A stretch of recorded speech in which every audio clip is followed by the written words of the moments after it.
یہ ایک سوچا سمجھا ہوا پلان ہے پاکستان کو توڑنے کے لیے، اور اس پلان کا پیچھے جو ہے وہ ہے ہندوستان کا ہاتھ، مودی کا ہاتھ.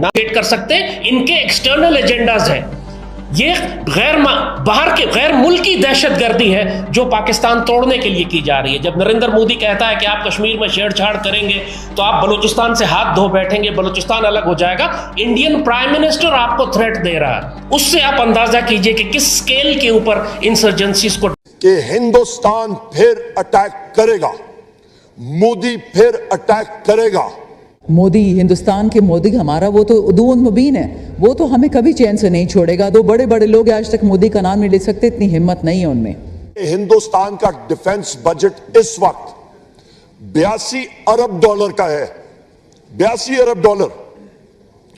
پاکستان کا ڈیفنس بجٹ جو ہے وہ 7.7 ارب ڈالر کا ہے. کیونکہ سر یہ جو جنگ اب لڑی جا رہی ہے اس میں اگر ہم نے کامبیٹ کرنا ہے، اور جو سر پاکستان کی اسٹریٹجک پوزیشن ہے وہ آج کل دنیا میں مقابلہ کرنے کے لیے ہمیں آرٹیفیشل انٹیلیجنس پہ اور سر سائبر سیکیورٹی پہ جانا پڑے. ہندوستان ایک دوسرا مشن کرے گا، اور اس کی بنیاد یہ ہے کہ مودی سرکار کی آر ایس ایس کی آئیڈیالوجی، جو کہ ایک فیشسٹ آئیڈیالوجی ہے، ہٹلر کے نازی آئیڈیالوجی پہ یہ انحصار کرتی ہے، اس کا بنیاد بنی ہے. نوجوان اتنا کہ جنگوں کے علاوہ پاکستان میں رہنے والوں کی جانیں جاتی رہتی ہیں، کبھی فلڈ میں، کبھی ارتھکوئک میں، کبھی اور ہنگامے جو ہوتے رہتے ہیں، کبھی شیعہ سنی فسادات اور کبھی کچھ. یہاں پر جی یہ تو ضرور ہے کہ بار بار بتایا جاتا ہے اور کہا جاتا ہے کہ جی ہمارے پاس ہم ایک نیوکلیئر پاور ہے، ہمارے پاس ایٹم بم ہے اور اس وجہ سے ہم بہت مضبوط ہیں. لیکن وہ مضبوطی ہمارے کس کام کی اگر ہم اپنے ہی لوگوں کو ریسکیو نہ کر سکیں، وہ اس کہہ لیجیے ایٹم بم کا یا نیوکلیئر.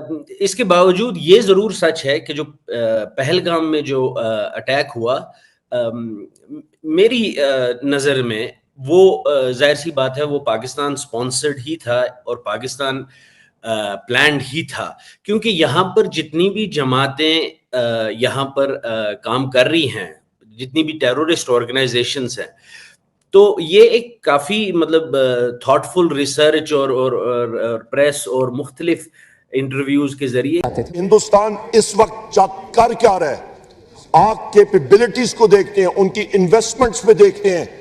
ہندوستان کا اس وقت ڈیفنس بجٹ کا بلڈ اپ تقریباً آپ کا جناب چیئرمین 9.5% اس نے اپنا انکریز کیا ہے.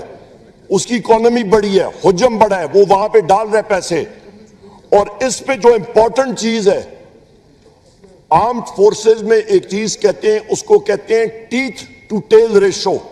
میں پھر ریپیٹ کرتا ہوں، ٹیتھ ٹو ٹیل ریشو، کہ آپ کے پاس وہ طاقت یا آپ فورس ملٹیپلائر سسٹمز میں کیا انویسٹمنٹ کر رہے ہیں. مودی سے کوئی خاص دشمنی ہے، ہم اس قسم کے ہیلو دوستو، جیسے کہ آپ جانتے ہیں دوستوں کہ پاکستان کی میڈیا، پاکستان کی سنسد میں بہت کچھ چل رہا ہے دوستوں. خوف برقرار ہے پاکستان کے اندر دوستوں. یہ سننے میں آ رہا ہے، پاکستان کی میڈیا بتا رہی ہے کہ مودی جی پھر سے اٹیک کر سکتے ہیں. تو دوستوں اٹیک تو ہو سکتا ہے، اس میں کوئی دو رائے والی بات نہیں ہے، کیونکہ انہوں نے پہلے ہی کہا تھا کہ آپریشن سندور ختم نہیں ہوا ہے. اور دوستوں جیسے تم نے بے گناہ لوگوں کی پہلگام میں جو لوگوں کی جان لی تھی، اس کا بدلہ بھی پورا نہیں ہوا ہے، انہوں نے صاف طور پر کہہ دیا ہے. اب دوستوں پاکستان کا میڈیا چیخ پکار کر رہا ہے کہ بھائی ان کے پاس یہ ہے اور ان کے ساتھ یہ ہے. ان کے ڈیفینس سسٹم کا بارے میں بات کر رہا ہے، اور ان کی جو سنسد وغیرہ میں جو ہے اس کے اندر باتیں چل رہی ہیں کہ مودی پھر سے اٹیک کرے گا، مودی کی کوئی سامنے کھڑے ہونے کی ہمت نہیں ہے تمہاری. اس طرح کی دوستوں باتیں پاکستان کی میڈیا میں چل رہی ہیں. اور دوستوں اس کے ساتھ ساتھ جو بھی پہلگام کا جو میٹر تھا دوستوں، یہ پاکستان کا کرایا دھرایا تھا سب، اس میں کوئی دہرائی والی بات ہے ہی نہیں. لیکن دوستوں ہوتا کیا ہے وہ تو خیر وقت ہی بتائے گا، لیکن دیکھتے ہیں آگے پاکستان کی میڈیا کا ویڈیو میں ریئیکشن کیا رہا ہے.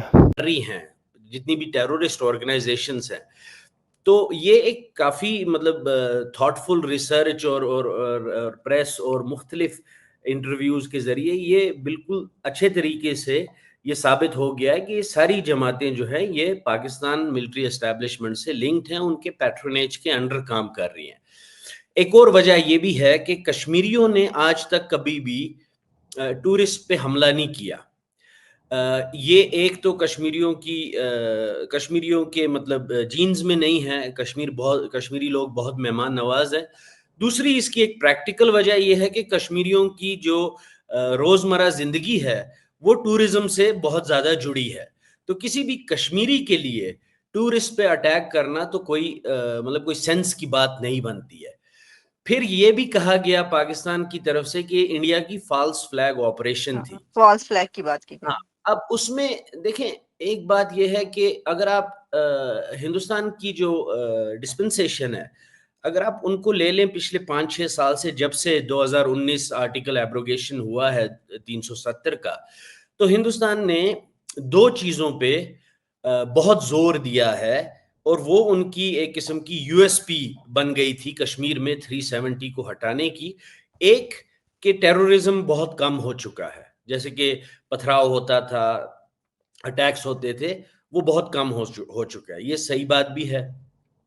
دوسری بات یہ تھی کہ ہندوستان نے ٹورزم کو بوسٹ دیا، اور ان 2 چیزوں پہ ہندوستان کی جو پی آر تھی وہ مبنی تھی کشمیر کے تئیں، کہ کشمیر میں ہم نے 2019 کے بعد 370 کو ہٹانے کے بعد ہم نے کشمیر میں ایک دہشت گردی کو بالکل کم کر دیا، دوسرا ہم نے وہاں پر ٹورزم کو بہت فروغ دی.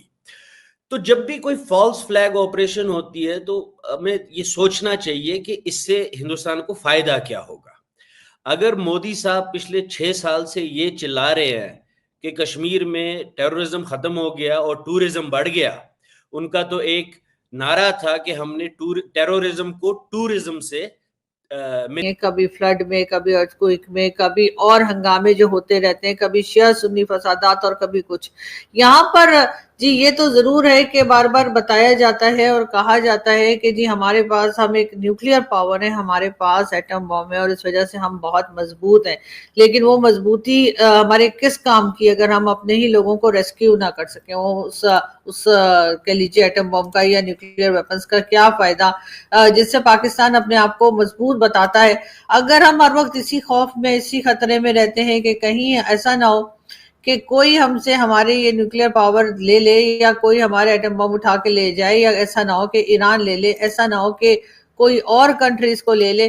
ساتھ ساتھ ہمیں اسرائیل کے اوپر بھی جو ہے وہ شک شبہ رہتا ہے کہ شاید اسرائیل جو ہے وہ ہم سے ہمارے ویپنز لے لے گا، یا کم از کم یہ تو رہتا ہی ہے کہ جی وہ ایران کو نہیں بنانے دے گا، اور جب وہ ایران کو نہیں بنانے دے گا تو اس کے بعد جو باری آئے گی وہ پاکستان کی ہوگی. پاکستان شاید وہ واحد نیوکلیئر پاور ہے جو ہر وقت اسی خطرے میں رہتا ہے کہ کہیں ہمارے نیوکلیئر ویپنز کوئی ہم سے چھین نہ لے.